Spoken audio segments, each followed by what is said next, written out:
보통 임산부들이 진짜 심하게 부어서 와요. 너무 아파요. 정말 저는 그냥 수술을 하면 안 될까요? 근데 진짜 그때는 통증이 심하지만 임신을 하고 치액이 생겼어요. 그럼 분만을 하고 나면 사후에 이 치액이 좋아질 수 있을까요? 안녕하세요. 은고양의 윤상민. 김동원입니다. 오늘은 임신 중에 많은 분들이 또 항문 질환을 겪고 고민을 하시죠. 많아요. 임산부 치액, 임산부 치질에 대해서 얘기해 보도록 하겠습니다. 임신하면 왜 치액이 생기는지, 집에서 어떻게 관리를 해야 하는지, 어떤 약을 비교적 안전하게 쓸 수 있는지, 수술은 해도 되는지, 병원에 가야 할 신호까지 한 번에 정리하도록 하겠습니다. 뭐 얼마나 걱정이 되겠어요. 약도 먹으면 안 된다고 해서 약도 안 먹고 있는데 변비도 심해지고 치질도 너무 아파가지고 참다가 너무너무 힘들어가지고 오시는 분들이 진짜 많아요. 임산부들은 참다 진짜 힘들 때 오시잖아요. 얼마나 오기 싫었을까. 오기 싫은 것보다도 아기들한테 영향이 있을까 봐. 그러니까요. 네. 병원에 오시는 분들은 정말 소수라고 생각하고요. 진짜 많은 분들이 집에서 참고 있는 분들 많을 거예요. 먼저 임신하면 치액이 왜 생기게 되나요? 치액은 임신해서 생긴 거 아니고요. 원래 있었던 게 나빠진 거죠. 그러니까 이게 나빠지는 여러 가지 이유가 있는데 첫 번째가 호르몬 변화예요. 임신 중에 프로게스테론이라고 하는 이제 호르몬이 증가를 하게 되는데 장의 연동 운동을 좀 느려지게 해요. 그리고 정맥벽을 이완하게 하는데 변비도 심해지고 정맥에 우려이 쉽게 생기게 되는 거예요. 변비가 심해져도 변을 밀어내는 힘을 계속 주게 되니까 또 그렇죠. 정맥의 우려이 더 심해지게 돼요. 두 번째는 이제 자궁 자체가 이제 기계적으로 압박을 하는 거예요. 이제 임신 주수가 이제 늘면은 자궁이 커지잖아요. 골반 밑에서 이렇게 올라오는 정맥을 이렇게 눌러요. 그러면서 항문 주변의 정맥 압력이 높아지는 거죠. 다리 쪽이 붓는 분들도 많이 있잖아요. 그런 거랑 비슷하다고 생각하시면 돼요. 그럼 세 번째로는 혈액량의 증가가 되고 체중 변화로 인해서 정맥 부담이 커지고 장시간 서 있거나 앉아 있는 습관이 겹치면서 이런 것들이 악화될 수가 있어요. 그리고 분만 전후의 과도한 힘주기, 그로 인해서 외치액이나 내치액의 부종과 탈출을 유발할 수가 있는 거죠. 결론적으로 이제 요약하자면 기본적으로는 정맥의 우려이 많아져서 잘 부을 수 있는 상태가 되는데 변비까지 심해질 수가 있어서 임신 중에 치질이 악화되는 경우가 흔하고, 출산할 때 힘을 많이 주게 되면서 그 우려된 치질이 터지고 심하게 붓는 외치액 혈전증이 생기는 경우도 많고, 이게 한번 부어서도 가라앉기는 하는데 그게 늘어진 살이 남아서 이후에도 반복적으로 계속해서 불편을 끼치게 되는 일들이 많은 것이죠. 임신 중에 이제 저 치액 때문에 치액 안에 이제 혈관이 터지면서 통증이 심해지거나 아니면 그게 이제 밖으로 출혈까지 생기는 맞아요. 분들이 간혹 되게 있습니다. 많아요. 임신 중에 저 치액 증상이 악화되지 않게 하려면 어떻게 하면 될까요? 제일 중요한 거는 역시 좋은 변을 만드는 거죠. 그래서 변이 단단하거나 오히려 또 너무 안 좋은 거나 뭐 자극적인 거 많이 먹어서 묽어지면 설사할 때도 치질 많이 붓거든요. 그래서 식이, 생활 습관, 약물 조절을 하고 배변 습관을 바르게 해야 되는 거죠. 먼저 배변 습관으로는 변의 신호가 오면 지체하지 않고 가는 게 좋아요. 참는 배변이 제일 안 좋은 배변 중에 하나인 거죠. 화장실에 있는 시간을 가능하면 5분 이내로 제한을 하는 게 좋고요. 화장실에 앉아서 휴대폰 보시는 분들 많죠. 화장실에서 앉아서 우리 은구형 유튜브를 보고 계시다면 지금 잠깐 끄시고 나가서 보시는 걸 추천드립니다. 그리고 무리해서 힘주는 것도 절대 안 돼요. 특히나 임산부 때는 확 터지는 경우가 많아요. 그리고 변비가 좀 심해서 항상 배변이 힘들다면, 자세가 안 좋다면 발판으로 너무 높게 하면 또 불편해져요. 약간만 발판을 높여서 직장 각도를 열어주면 배변에 도움이 될 수 있어요. 그리고 식이섬유는 하루에 한 25g 정도 내외로 점진적으로 늘리는 게 중요해요. 통곡물이나 뭐 콩, 과일, 채소를 몇 끼 분산해서 드시는 게 좋아요. 한 번에 많이 먹으려고 하지 마시고 나눠서 드시는 게 좋고요. 임신부는 장이 느려질 가능성이 높으니까 갑작스러운 식이섬유 섭취는 심한 복부팽만을 만들 수가 있어요. 이럴 때는 오히려 변을 묽게 하는 삼투성 하제를 사용하는 것이 도움이 될 수 있으니까 적절하게 처방받기 위해 병원에 꼭 오시는 게 좋습니다.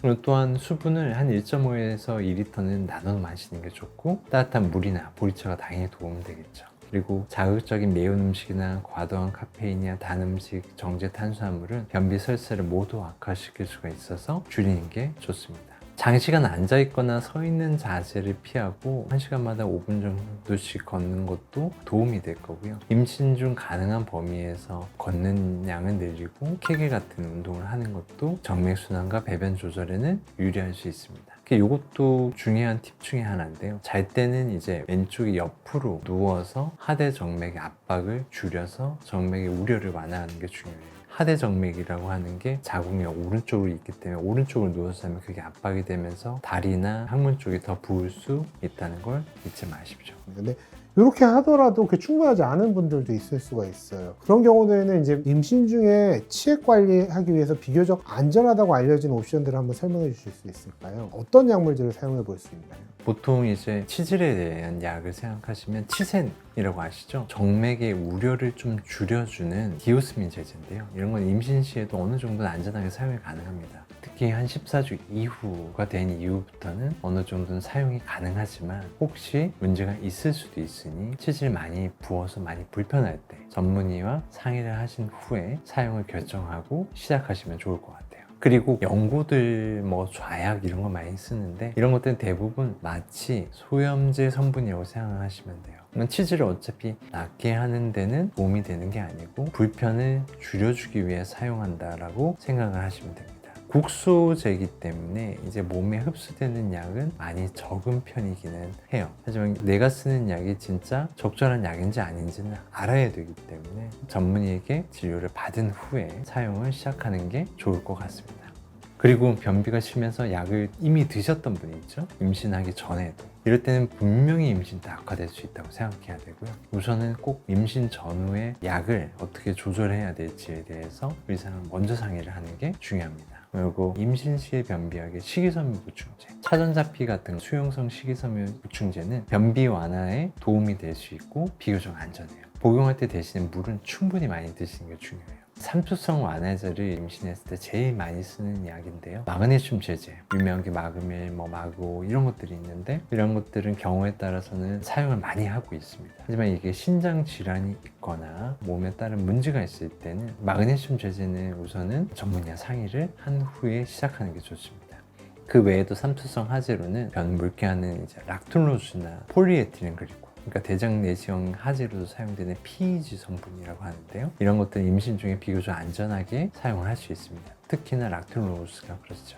변을 부드럽게 해서 힘주기를 줄여줄 수 있습니다. 듀라칸이라고 하는 이런 락토로스 제제는 임신 시 가장 안전하게 사용할 수 있는 삼투성 하제이지만 보풀 팽만감이나 가스가 좀 많이 생길 수가 있으니 심한 경우에는 전문의와 상의 후에 마그네슘 제제로 변경을 하는 것도 도움이 될 수는 있습니다. 대표적인 PEG 같은 폴락스, 마이락스 이런 약들이 있는데 이런 건 좀 너무 강할 수 있어서 처음부터 사용하기에는 부담이 될 수 있으니 다른 약제에 반응이 없는 경우 사용을 해보는 게 좋을 것 같아요. 그 유튜브 광고나 이런데 아니면 요즘에 TV에도 광고들 나오는 거 많이 보면 장 건강에 도움이 된다고 뭐 효소 같은 거 먹는 분들 그런 거 광고하는 것도 굉장히 많더라고요. 혹시 임신 중에 변이 안 좋거나 뭐 소화가 안 되고 이럴 때도 효소 같은 거 먹는 게 도움이 될까요? 음식물을 분해하기 위해 우리 몸에서 분비되는 건 소화 효소뿐만이 아니고 변비가 있는 사람들도 소화 효소를 찾을 거 아니에요. 맞아요. 변을 잘 보게 하기 위해서 식이섬유도 넣고 거기다 그래도 안 되면 이제 자극성화제까지 넣는 경우가 많아요.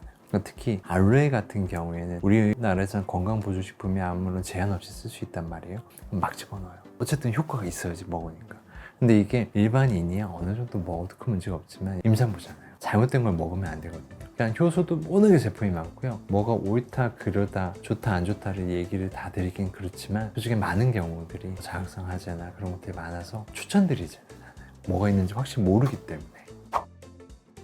이제 병원에 오시는 치액이 있는 임산부 분들은 출혈이 심하거나 통증이 심한 경우에 뭐 시술이나 수술 같은 걸 하는 경우도 있나요? 있죠. 근데 우선은 임신부 치액에 대해서만 얘기하지만 임신 중이라고 치액만 생긴다고 생각하면 안 돼요. 찢어지는 치열, 곪는 치료 농양 이런 것들이 생길 수 있는데 고름이 생긴 농양이 생겼어. 그러면 임신 중이라도 무조건 고름을 일단 빼야 돼요. 왜냐면 고름이 나오면 다행이지만 안 나오면 확 번지면서 폐혈증도 생길 수 있고 주위에 자궁이든 항문 근처가 막 경련하거나 수축하거나 그러면서 임신을 유지하는데 안 좋은 영향을 줄 수 있기 때문에 임신 중이라도 빠르게 배농해야 될 수 있다라는 거를 우선은 기억하셔야 돼요. 그래서 항문에 문제가 있을 때 우선은 병원에 와서 확인을 하고 그 다음에 치료를 결정하는 게 낫다는 거죠. 그 치질에 대해서는 얘기하자면 보통 임산부들이 진짜 심하게 부어서 와요. 너무 아파요. 정말 저는 그냥 수술을 하면 안 될까요? 근데 진짜 그때는 통증이 심하지만 대부분 변을 잘 보면 시간이 지나면서 가라앉아요. 한 일주일 안에 통증 거의 없어지는 경우가 대부분이에요.